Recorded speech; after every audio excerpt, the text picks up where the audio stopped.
संभल में रविवार को हुई झड़पों में मारे गए 4 लोगों की पोस्टमार्टम रिपोर्ट सामने आई है और इससे साफ झलक रहा है और ये कि जो पोस्टमार्टम में रिपोर्ट में जो बातें सामने आई है उसमें कहा गया है कि मृतकों के शरीर पर मिले घाव उन गोलियों से मेल नहीं खाते हैं जिन्हें यूपी पुलिस इस्तेमाल करती है। ये बड़ा तथ्य निकलकर सामने आया है।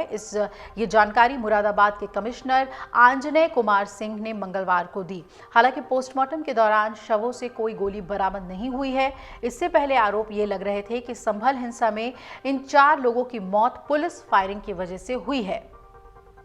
हालांकि 4 मृतकों अयान, बिलाल, नईम और कैफ की पोस्टमार्टम रिपोर्टों को सार्वजनिक नहीं किया गया है। स्थानीय प्रशासन ने बुधवार सुबह 4 बजे तक 24 घंटे के लिए क्षेत्र में इंटरनेट पर प्रतिबंध लगा दिया है और एक स्थानीय पुलिस अधिकारी ने भी पुष्टि की कि 4 लोगों के शवों से पोस्टमार्टम के दौरान कोई गोली बरामद नहीं हुई है क्योंकि वो सभी के शरीर से बाहर निकल गई थी।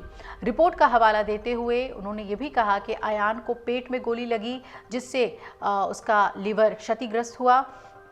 अन्य 3 को सीने में चोटें आईं। उन्होंने कहा कि रिपोर्ट में 4 में से 3 युवकों की मौत से पहले चोटें आई थीं और ऐसी चोटें बिलाल के घुटनों, कोहनी और कैफ के घुटनों, हाथों और पैरों पर और नईम के माथे, कोहनी और घुटनों पर देखी गई हैं।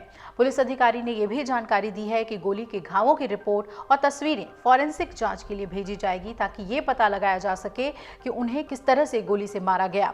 उन्होंने मंडलायुक्त के दावों को भी दोहराया और कहा कि पुलिस ने कोई फायरिंग नहीं की और कहा कि पुलिस ने केवल रबर की गोलियां और आंसू गैस के गोले का इस्तेमाल किया था ताकि पत्थरबाजी वाली भीड़ को वो तितर-बितर कर सके।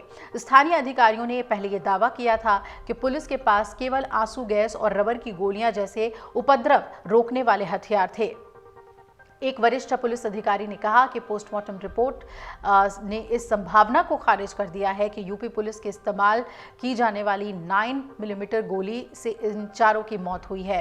उन्होंने कहा कि रिपोर्ट में पुष्ट हुआ है कि मृतकों के शरीर पर मिले घाव 9 मिलीमीटर से अलग गोलियों से बने थे और इसके अलावा संभल के नक्शा क्रॉसिंग में रविवार को हुई झड़पों के दौरान एक एसआई मोहम्मद शाह फैजल की 9 मिलीमीटर सर्विस पिस्टल भी लूटने की कोशिश की गई थी। हमलावरों ने एक मैगजीन और उसके 10 कारतूस लूट लिए। इसके बाद उनकी मोटरसाइकिल और एक पुलिस गश्ती बाइक को भी आग के हवाले कर दिया। नेताओं ने राजनीतिक लाभ के लिए संभल में बवाल कराया।